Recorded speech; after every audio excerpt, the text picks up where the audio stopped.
Hello viewers, Indian টিউটোরিয়ালসের পক্ষ থেকে একটি বড় আপডেট নিয়ে আসলাম।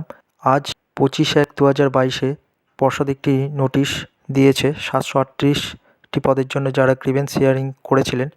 তবে তার আগে আমরা বলি, যারা আমার চ্যানেলে নতুন আছো তারা চ্যানেলটি অবশ্যই সাবস্ক্রাইব করে নেবে এবং বেল আইকনটি প্রেস করে রাখবে, যাতে নিত্য নতুন ভিডিও আপলোড করলে তোমরা তার নোটিফিকেশান পেয়ে যেতে পারো।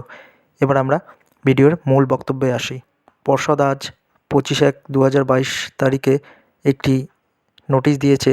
সেটি হলো 738টি পদের জন্য যারা গ্রিভেন্স জমা করেছিলেন, তাদের মধ্যে যারা ডকুমেন্ট ঠিকঠাকভাবে আপলোড করেননি তাদের জন্য পর্ষদ আবার সুযোগ দিয়েছে অফলাইনে ডকুমেন্ট জমা করার জন্য।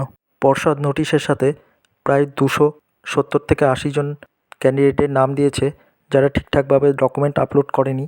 তাদের কোন কোন ডকুমেন্ট জমা করতে হবে সেটি হলো: a copy of writ petition where the petitioner was a party, অর্থাৎ তোমরা যে পিটিশন কপিতে তোমাদের যেখানে নাম আছে সেই পেজটি আপলোড করতে হবে। যারা করনি তাদের এই একটি ডকুমেন্ট জমা দিতে হবে। এবং আরেকটি দরকারি ডকুমেন্ট আছে পর্ষদের নোটিশে, সেটি হলো the order of the honourable high court Calcutta past on the writ petition where the petitioner was a party. এবং তোমরা যে বিচারকের আন্ডারে কেস ফাইল করেছে সেই বিচারকের অর্ডার কপিটি তোমাদের ফেভারে যে দিয়েছিল সেই অর্ডার কপিটির প্রথম পাতার একটি কপি জমা দিতে হবে।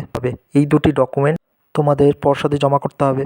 এই 270 থেকে 80 জন ছাত্রছাত্রী যাদের নাম পর্ষদ দিয়েছে, তাদের মধ্যে যারা এই দুটো ডকুমেন্ট আপলোড করনি তাদের নতুন করে ডকুমেন্ট জমা দিতে হবে। জমা দিতে কোথায় হবে? পর্ষদ অফিসে।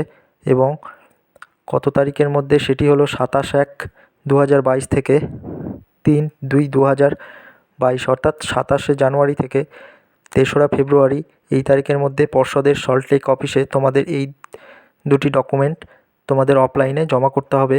এবং জমা করতে যাওয়ার সময় অবশ্যই 3টে ডকুমেন্ট তোমাদের সাথে নিয়ে যেতে হবে। সেটি হলো অরিজিনাল ভোটার কার্ড অথবা আধার কার্ড এবং অ্যাডমিট কার্ড 2014 এবং receive copy of online application submission, অর্থাৎ তোমরা যখন অনলাইনে ডকুমেন্ট জমা করেছিলে গ্রিভেন্সের, সেই সময় যে রিসিভ কপি পেয়েছিলে সেই রিসিভ কপিটি তোমাদের সাথে নিয়ে যেতে হবে। এই 3টে ডকুমেন্ট এবং ওপরের যে রিট পিটিশনের দুটো ডকুমেন্ট নিয়ে তোমরা অফলাইনে 27/1/2022 থেকে 3রা ফেব্রুয়ারি 2022 তারিখের মধ্যে পর্ষদ অফিসে ডকুমেন্টগুলি জমা করবে, অন্যথায় তোমাদের প্রার্থীপদ ক্যান্সেল করা হবে। যারা এখনও পর্ষদের নোটিশে গিয়ে দেখোনি তাদের নামের লিস্ট, তারা পর্ষদের অফিসিয়াল ওয়েবসাইটে গিয়ে নামের লিস্টটি দেখে নিতে পারো। সেখানে তোমাদের যদি নাম থেকে থাকে তাহলে তোমাদের অফলাইনে ডকুমেন্ট জমা করতে হবে।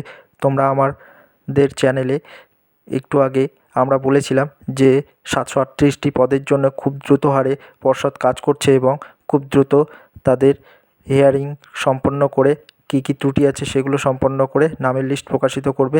আমাদের কথা হুবহু মিলে গেল। তাই আমরা সঠিকভাবে খবর পেলে তখনই তোমাদের মাধ্যমে শেয়ার করি। ভিডিওটি ভালো লাগলে অবশ্যই লাইক করবে, শেয়ার করবে এবং চ্যানেলটি অবশ্যই সাবস্ক্রাইব করে রাখবে। এখন এই পর্যন্তই।